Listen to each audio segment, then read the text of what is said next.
আজ সোমবার, আজকে দুদিন ছুটির পর আবার আমাকে বেরোতে হবে।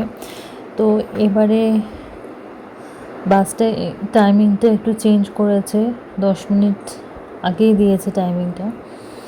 তো যেহেতু অনেক সকালবেলা, পুরো দেখো বাসটা ফাঁকাই আছে, সমস্ত সিট তখন অবধি ভর্তি হয়নি, মানে আমি যখন এসে পৌঁছেছি দেখো 5:40 বাজে বাস ছাড়বে, 5:40-এ।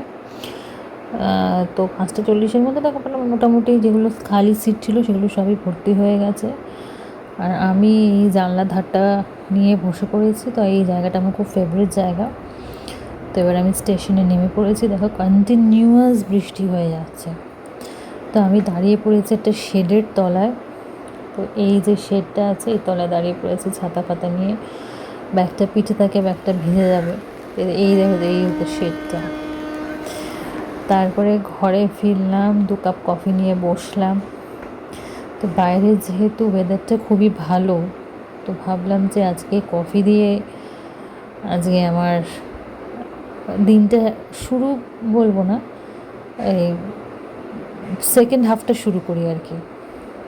তো সেই জন্য কফিটা নিয়ে বসে পড়েছি, 2 বড় বড় কাপ কফি। কফি খেতে ভালো লাগে, শীতকালে কফিটা বেশি চলে, বাট আজকের ওয়েদারে কিন্তু কফিটা ভালোই যাচ্ছে।